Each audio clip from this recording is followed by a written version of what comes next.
ప్రభు నామమున అందరికీ వందనాలు. ఈరోజు దేవుని యొక్క వాగ్దానము. దేవుని ప్రేమించు వారికి అనగా ఆయన సంకల్పం చొప్పున పిలువబడిన వారికి మేలు కలుగుటకై సమస్తము సమకూడి జరుగుతున్నది. ఈ సృష్టి యావత్తు సృష్టింపబడింది కేవలం మనుషుల కోసమే. మనుషులు నివసించడానికి యోగ్యంగా దేవుడు భూమి ఆకాశములను సమస్త సృష్టిని కలగజేసి దానిని మనిషికి అప్పగించి ఈ భూమిని అందున్న సమస్తమును యాలమని దానిపై అధికారం అనుగ్రహించాడు. ఇదంతా మనిషి దేవునికి వ్యతిరేకంగా పాపం చేయకముందు జరిగింది.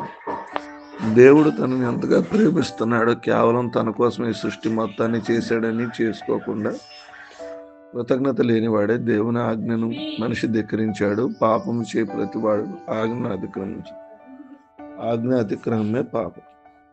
మనిషి పాపం చేసి దేవుడు తనకు అనుగ్రహించిన ఆధిక్యతను కోల్పోయాడు.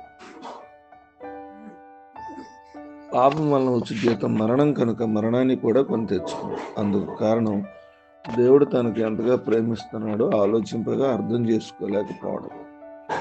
మనము కూడా అంతే. దేవుడు మనల్ని ఎంతగా ప్రేమిస్తున్నాడో ఒక క్షణం కూడా ఆలోచించు. దేవుడు మనిషి ప్రేమించి తాను చేసిన సృష్టి మీద అధికారం ఇస్తే మనిషి ఆ ప్రేమను కాదని సృష్టిని పూజిస్తూ ఉన్నాడు. నేను మనిషిని ఎంతగా ప్రేమిస్తున్నాను కదా, మనిషి కూడా నన్ను అంతగానే ప్రేమిస్తున్నాడు లేదా అని తెలుసుకోవడానికి దేవుడు చిన్న పరీక్షను ఏర్పాటు చేశాడు.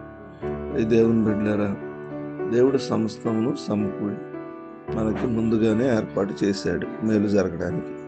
కాబట్టి ఆయన లోబడి ఆయన సంకల్పం చొప్పున జీవించి దేవుని ఆశీర్వాదాలు పొందుకుందాం. కొద్ది మాటలు దేవుడు మన ఉనికిలో ఫలించిన దాకా. ఆమె తల్ల వంచుకుందాం, గడ్డు మోసుకుందాం. ప్రేమ నమ్మకం కలిగిన తండ్రి, మీ నామానికి వందనాలు. రాత్రంతా జ్ఞాచి కాపాడి మరొక శ్రేష్టమైన దినాన్ని ఇచ్చారు. వేకుని లేచి మిమ్మల్ని ఆరాధించే ధన్యత, మహిమపరిచే ధన్యత మీరు ఇచ్చినందుకు స్తోత్రాలు. ఈ దినపు వివాహ దినాలు, పుట్టినరోజులు, అనారోగ్యాలతో బాధపడుతున్నారు జ్ఞాపకం చేసుకోండి. ఆర్థిక సమస్యలతో బాధపడుతున్నారు జ్ఞాపకం చేసుకోండి. వాక్యం ద్వారా సమస్తము సమకూడి జరుగుతున్నాయి అన్నారు. మిమ్మల్ని ప్రేమించి సమస్తమును పొందుకునే కృప భాగ్యం మాకు దయచేయమని అడుగుతుంది. ఈ దినమంతా కూడా మమ్మల్ని మా కుటుంబాన్ని కాపాడి మా పని పాటల్లో తోడుగుండి మమ్మల్ని నడిపించి మీ కృపలో జ్ఞాపకం చేసుకోమని ఈ ప్రార్థన చేస్తున్నాము తండ్రి. ఆమేన్.